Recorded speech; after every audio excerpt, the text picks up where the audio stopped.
कृष्णा, आप सभी को मोक्षदा एकादशी और गीता जयंती की हार्दिक शुभकामनाएं। मोक्षदा एकादशी की पावन तिथि वह अवसर है जब मनुष्य अपने समस्त पापों से मुक्ति पाकर मोक्ष का अधिकारी बनता है। यह व्रत भगवान श्री हरि विष्णु की कृपा प्राप्ति का अनमोल साधन है। इस कथा के श्रवण से जीवन धन्य हो जाता है। तो आइए श्रद्धा और भक्ति के साथ मोक्षदा एकादशी की कथा का शुभारंभ करते हैं। एक बार धर्मराज युधिष्ठिर भगवान श्री कृष्ण से बोले कि हे देवेश्वर, मैं जानना चाहता हूँ कि मार्गशीर्ष माह के शुक्ल पक्ष में जो एकादशी होती है उसका क्या नाम है, कौन सी विधि है और उसमें किस देवता का पूजन किया जाता है। हे कृष्ण, यह सब यथार्थ रूप से बताइए। तब श्री कृष्ण ने कहा, राजन, मार्गशीर्ष माह के कृष्ण पक्ष में उत्पन्न नाम की एकादशी होती है जिसका वर्णन तुम्हारे समक्ष कर दिया है। अब शुक्ल पक्ष की एकादशी का भी वर्णन करूंगा जिसके श्रवण मात्र से वाजपेयी यज्ञ का फल मिलता है। उसका नाम है मोक्षदा एकादशी, जो सब पापों का अपहरण करने वाली है। राजन, उस दिन यत्न पूर्वक तुलसी की मंजरी और धूप दीप आदि से भगवान दामोदर का पूजन करना चाहिए। पूर्व विधि विधान से दशमी और एकादशी के नियम का पालन करना उचित है। मोक्षदा एकादशी बड़े बड़े पादकों का नाश करने वाली है।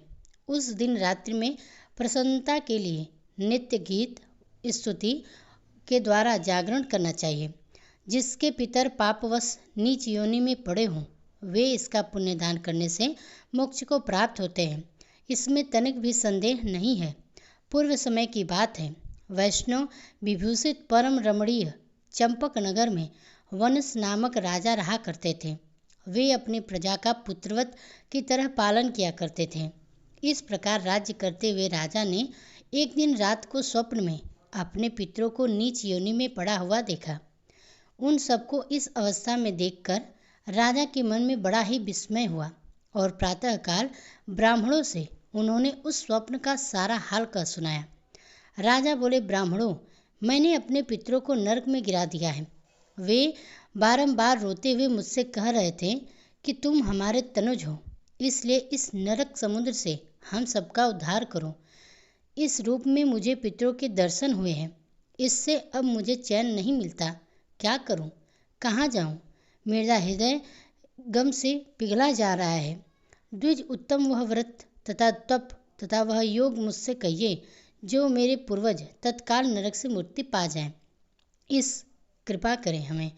मुझ बलवान और साहसी पुत्र के जीते जी मेरे माता पिता घोर नरक में पड़े हुए हैं, अतः ऐसे पुत्र से क्या लाभ है।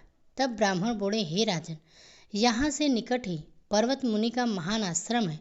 वे भूत और भविष्य के भी ज्ञाता हैं। आप उन्हीं के पास चले जाइए। तब ब्राह्मणों की बात को सुनकर महाराज खान गिरिगिरी पर्वत मुनि के आश्रम पर चले गए और वहां उन मुनि श्रेष्ठ को देखकर उन्होंने दंडवत प्रणाम करके मुनि के चरणों का स्पर्श किया। मुनि ने राजा के राज्य से सकुशल मंगल पूछी। तब राजा बोले, स्वामिन, आपकी कृपा से मेरे राज्य के 7 अंक सकुशल हैं, किंतु मैंने स्वप्न में देखा है कि मेरे पिता नरक में पड़े हुए हैं।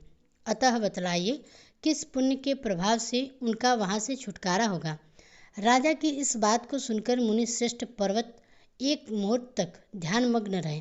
इसके बाद वे राजा से बोले, महाराज, मार्गशीर्ष माह के शुक्ल पक्ष में जो मोक्षदा नामक एकादशी होती है, तुम सब लोग उसका व्रत करो और उसका पुण्य पितरों को दे डालो। उस पुण्य के प्रभाव से उनका नरक से उद्धार हो जाएगा। भगवान श्री कृष्ण कहते हैं कि हे युधिष्ठिर, मुनि की इस बात को सुनकर राजा पुनः अपने घर लौट आया। जब उत्तम मार्गशीर्ष मास आया तब राजा वनस ने मुनि के कहे अनुसार मोक्षदा एकादशी का व्रत करके उसका पुण्य समस्त पितरों सहित अपने पिता को दे दिया और पुण्य देते ही क्षण भर में आकाश से फूलों की वर्षा होने लगी। पिता पुत्रों सहित नरक से छुटकारा पा गए और आकाश में आकर राजा के प्रति ये पवित्र वचन बोले, बेटा, तुम्हारा कल्याण हो। ऐसा कहकर वे स्वर्ग को चले गए। राजन, जो इस प्रकार कल्याणकारी मोक्षदा एकादशी का व्रत करता है उसके समस्त पाप नष्ट हो जाते हैं और मरने के बाद वह मोक्ष को प्राप्त कर लेता है। यह मोक्ष देने वाली एकादशी, जो कि मोक्षदा एकादशी है, मनुष्यों के लिए चिंतामणि के समान समस्त कामनाओं को पूर्ण करने वाली है। इस महानतम कथा को पढ़ने और सुनने से वाजपेयी यज्ञ का फल मिल जाता है। तब धर्मराज युधिष्ठिर ने भगवान श्री कृष्ण के बताए विधि अनुसार इस पवित्र एकादशी का व्रत धारण किया, जिसके पुण्य प्रताप से उनके पितरों को भी मोक्ष की प्राप्ति हुई और अंत में धर्मराज युधिष्ठिर भी स्वर्ग लोक को प्राप्त हुए। एक लोक कथा के अनुसार एक बार एक कौवे और गरुड़ में मित्रता हो गई। दोनों बहुत समय अपना अपना साथ गुजारते रहते। अपनी मित्रता इतनी गहरी हो गई थी कि वह आपस में कभी भी बात नहीं छुपाते। एक दिन दोनों एक नदी के किनारे पेड़ पर बैठकर बातें कर रहे थे। तभी एक यमदूत उधर से गुजरा। वह कौवे को देखकर मुस्कुराया। गरुड़ और कौवे ने उस यमदूत को देखकर अनदेखा कर दिया और अपनी बातों में व्यस्त हो गए। अगले दिन फिर वही दोनों बातें कर रहे थे। तभी वही यमदूत उधर से गुजरा। वह फिर कौवे को देखकर मुस्कुराया। इस बार कौवे को कुछ शंका हुई। उसने गरुड़ से कहा कि मित्र, यह यमदूत तो मुझे देखकर कल भी मुस्कुराया था और आज भी बिल्कुल वैसे ही मुस्कुराया है। कुछ तो गड़बड़ है। हो सकता है मेरी मृत्यु आने वाली हो। गरुड़ ने उसे समझाया कि ऐसा कुछ नहीं है, यह एक संयोग भी हो सकता है, इसलिए तुम चिंता मत करो। 2-3 दिन ऐसे ही और निकले। रोज यमदूत कौवे को देखकर मुस्कुराया। अब तो कौवे को विश्वास ही हो गया कि निश्चित ही मेरी मृत्यु नज़दीक है। एक दिन उसने गरुड़ से कहा कि मित्र, मैं मरना नहीं चाहता, लेकिन यह यमदूत जरूर 1-2 दिन में मेरे प्राण निकाल कर ले जाएगा। यह रोज ही मुझे देखकर मुस्कुराता है। गरुड़ को भी लगा कि हो सकता है कौवे का यह शक सही हो। उसने अपने मित्र कौवे को धैर्य बधाया। फिर गरुड़ ने कौवे से कहा कि तुम चिंता मत करो, मैं तुम्हें यहाँ से इतनी दूर लेकर चला जाऊँगा कि यह यमदूत तुम्हें दिखाई ही नहीं देंगे। तब गरुड़ ने कौवे को अपनी पीठ पर बिठाया और उस जंगल से हजारों किलोमीटर दूर कैलाश पर्वत पर लेकर चला गया। दोनों को यह अब डर नहीं रहा कि यहाँ पर कोई उन्हें परेशान कर सकता है। लेकिन जैसे ही वे कैलाश पर्वत पर पहुंचकर एक गुफा तक पहुँचे, वहाँ पर वही यमदूत पहले से उपस्थित था। उसने कौवे को देखकर उस पर पास फेंककर उसके प्राण निकाल दिए। गरुड़ देखता ही रह गया। तब उसने यमदूत से पूछा कि तुमने इसे क्यों मारा। यमदूत ने कहा कि इसकी मृत्यु इसी समय लिखी थी, इसलिए मैंने इसके प्राण हर लिए। गरुड़ ने पूछा, तो फिर तुम इसे देखकर जंगल में मुस्कुरा क्यों रहे थे? इसे मारना था तो वहीं पर मार देते।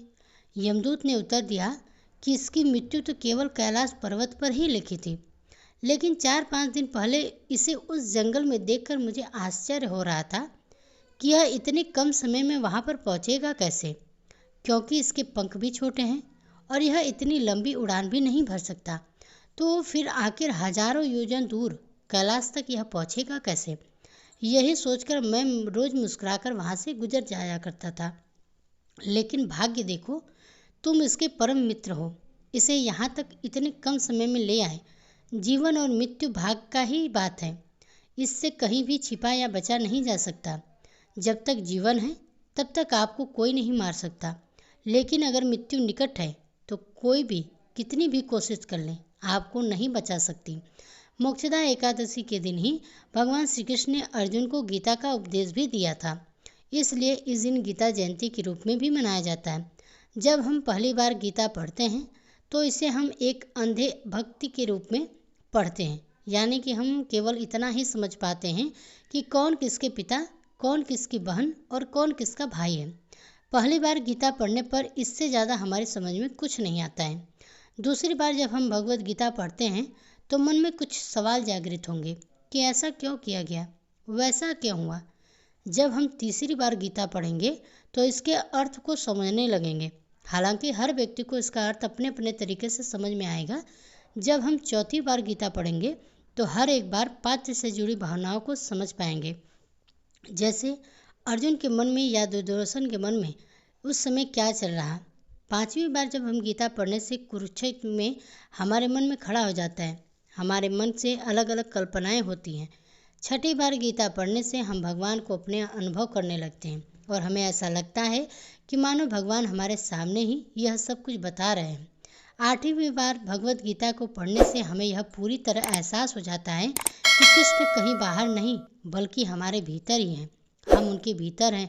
भगवत गीता को पढ़ने के लिए सुबह का जो समय होता है वह सबसे उत्तम माना जाता है, क्योंकि इस समय हमारा जो मन, मस्तिष्क और वातावरण में बहुत ही शांति और सकारात्मक ऊर्जा फैली हुई होती है। भगवत गीता का जो पाठ है हमेशा स्नान करने के बाद और शांत चित्त से ही करना चाहिए। पाठ करते समय बीच में इधर उधर की बातें नहीं करनी चाहिए। भगवत गीता के प्रत्येक अध्याय को शुरू करने से पहले और बाद में भगवान श्री कृष्ण और गीता के चरण कमलों को स्पर्श करना चाहिए। तो दोस्तों, आशा करते हैं कि आज की जो कथा है आपको पसंद आई होगी। इसी की तरह व्रत कथाओं को सुनने के लिए हमारे चैनल को सब्सक्राइब कीजिएगा